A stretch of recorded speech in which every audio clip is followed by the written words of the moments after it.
Hello, everyone. My name is Sarah McAnulty. I am a squid biologist. I founded Skype a Scientist back in 2017, and I'm now the executive director of the program. I'm going to go over basically, who we are and what we do to start us off. And we try to connect people with science, including classrooms and also adults here in Philadelphia.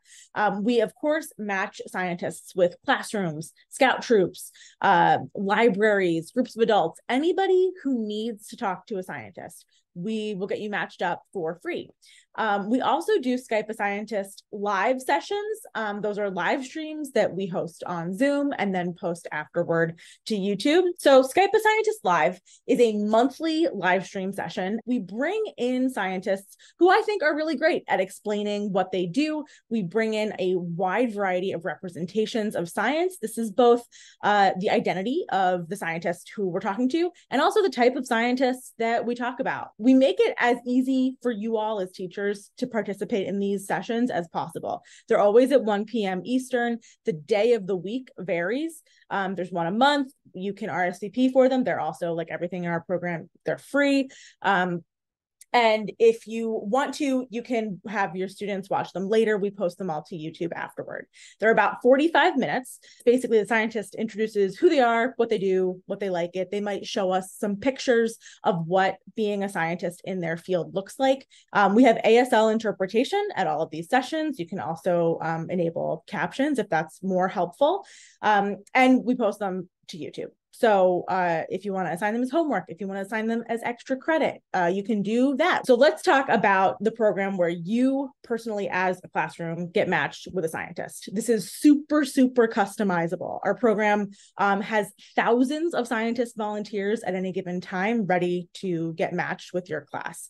We really want to encourage conversation here. So don't expect a scientist to come in and give a lecture to your classroom. They're probably going to introduce, who they are, what they do, why they like it, a little bit about what that job looks like, a little bit about maybe how they got to that career path, depending on what you want. And then hopefully from there, it's all Q&A. You will have the opportunity to talk to the scientist over email before the session happens with your class.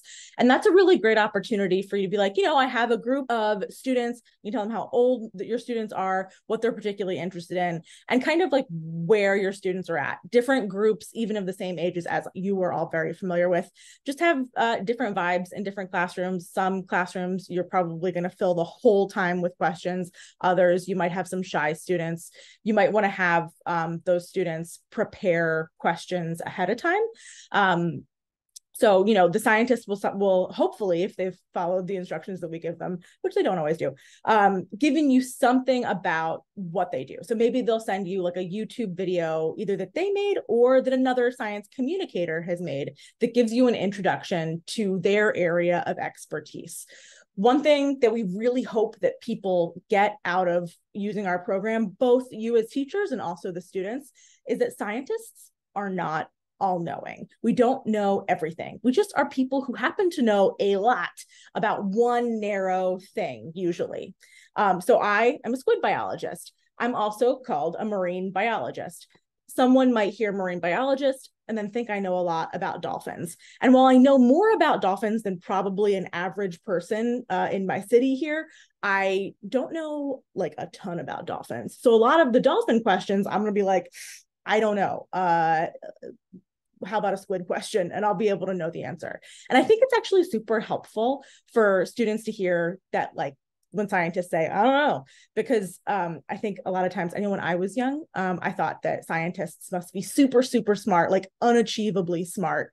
And we're not. We just really like a thing. And in my case, that thing is squid. So here's how we match up your classroom with a scientist. You fill out a pretty long Google form, but bear with us through that lengthy form because we really want to know exactly what you need so we can get you that type of scientist. So you tell us a lot of stuff from when your class meets, the type of scientist you want, who your students are. You tell us optionally if half or more of your classroom comes from a historically excluded group in STEM, and then we'll try to match your classroom with a scientist from that same group. We know how really critical representation is, particularly for younger folks, to see themselves in science, for making science seem like a career that's right for them, where they'll belong. And so we try to prioritize matching identity as well as subject matter.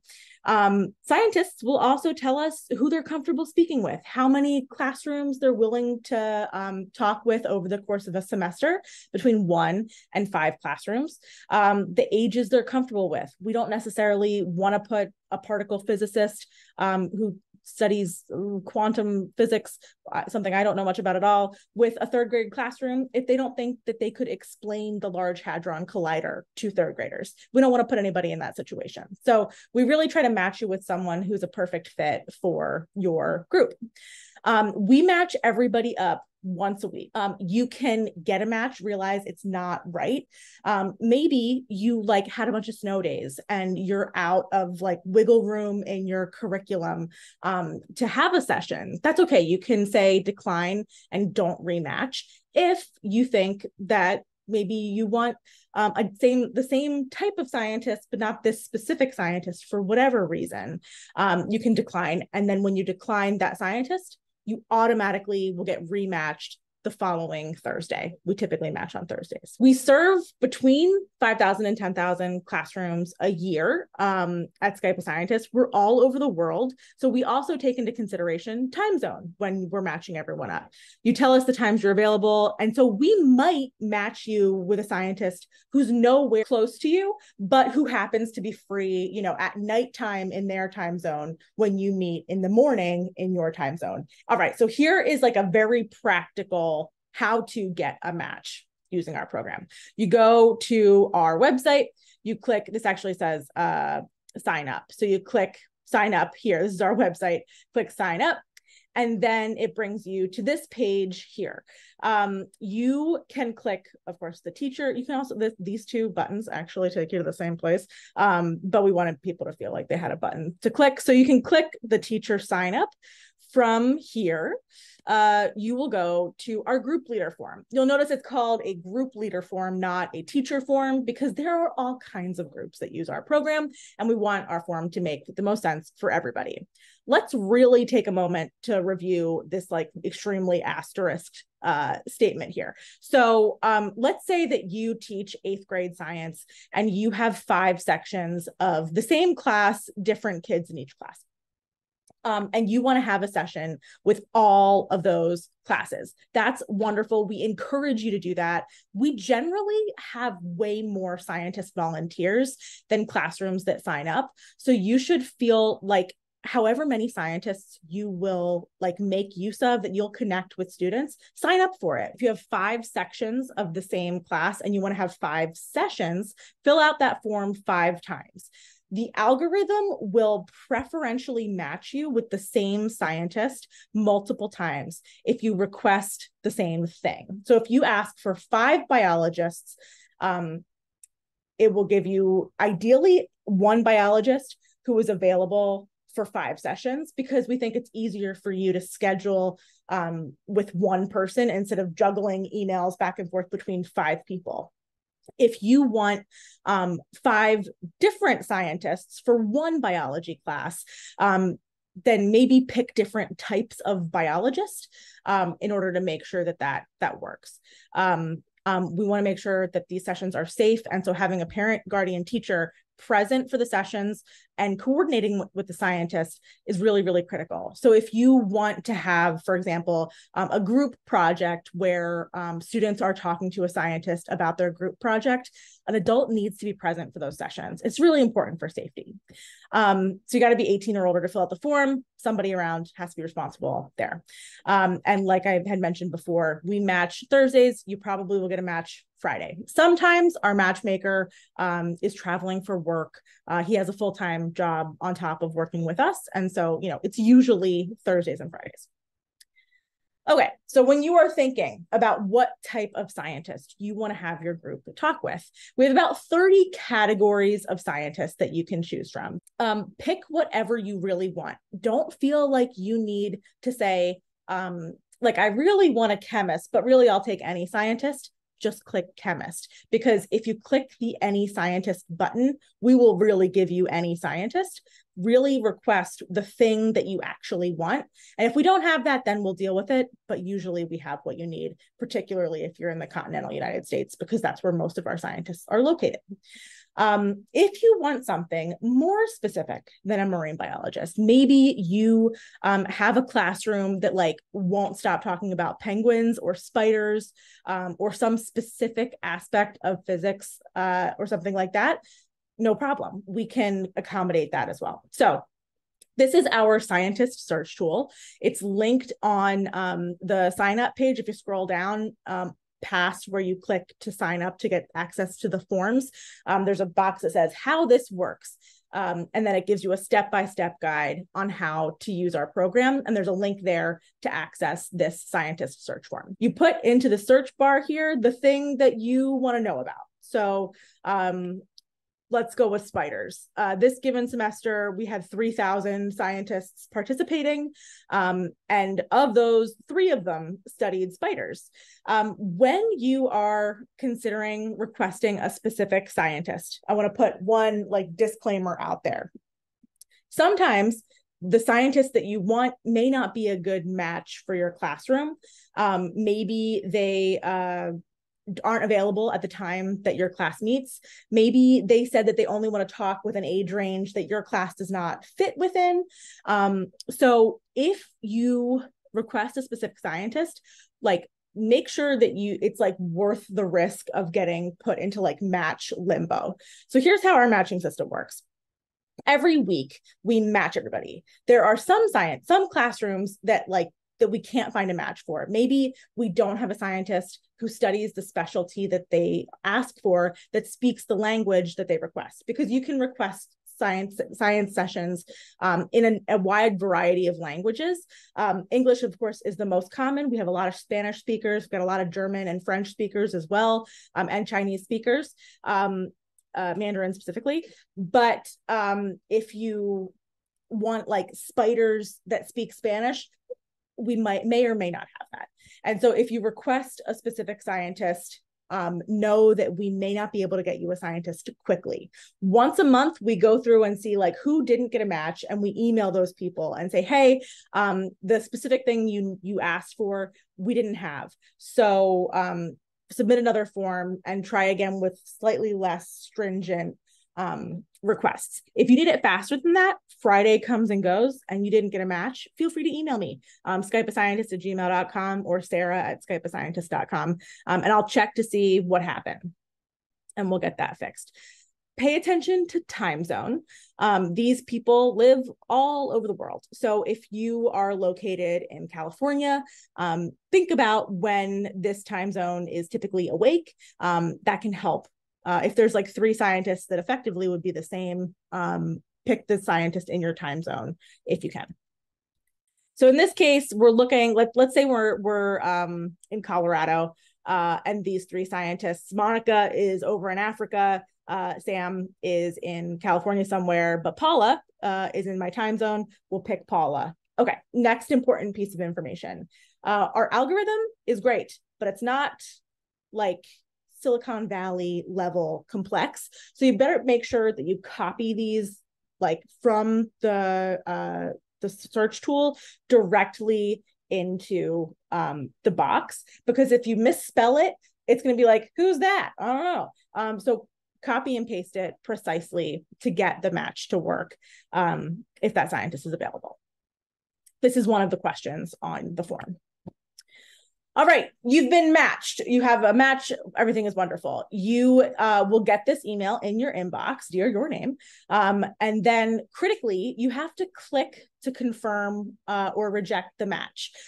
Technically, you can still have a session without confirming, but then you're going to get pesky emails from David over and over again being like, is this a good match? Is this a good match? Until you click the button. All you have to do to not get those pesky emails is click this and say, you know, I confirm this match or I decline this match. When you decline, again, you either say, I want another match, or I decline this match and I'm all set. I don't need another match.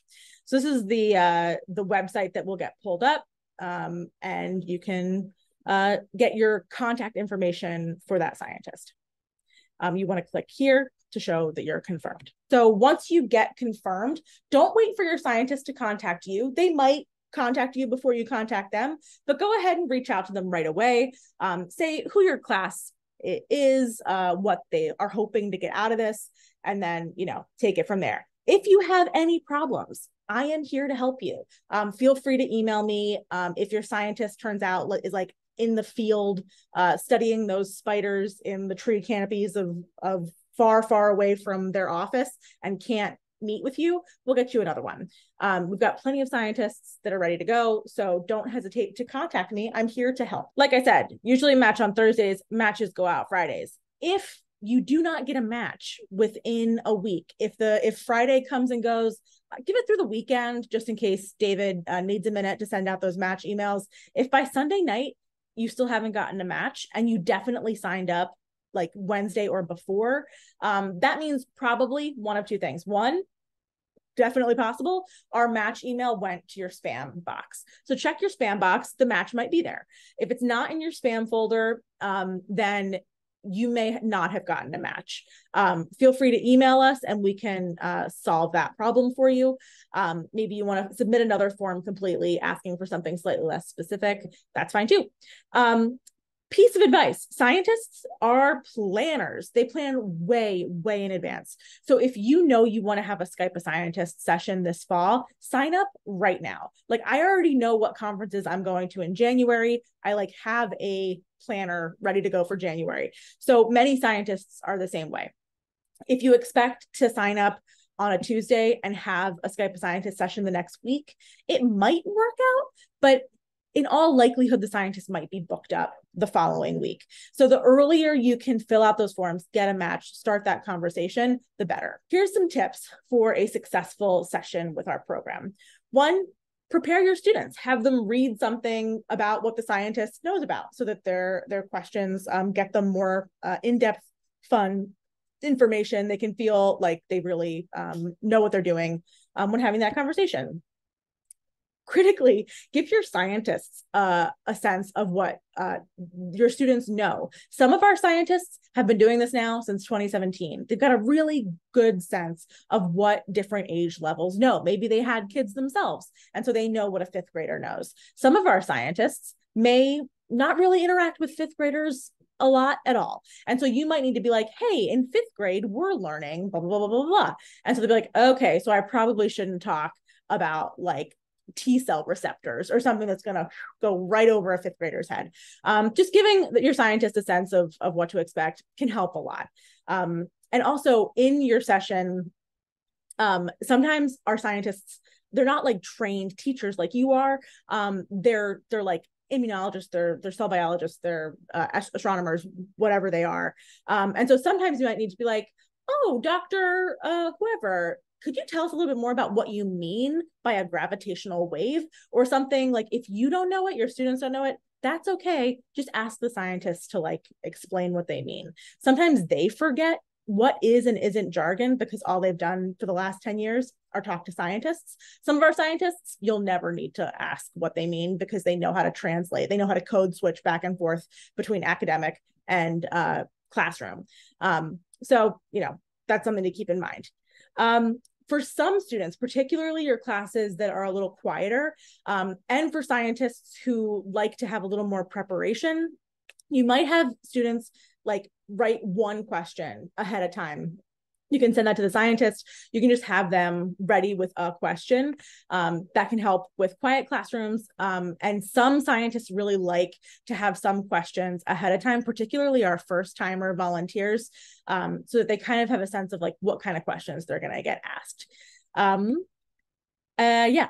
And make sure your students know vaguely what the scientist will know about so that the whole session is, oh, all right, so as you may have realized, Skype a Scientist is overall a pretty small organization that serves a lot of people, and we can serve many more than we currently do. The whole staff is me, Sarah McAnulty, and David, our matchmaker, who works maybe 2 hours a week.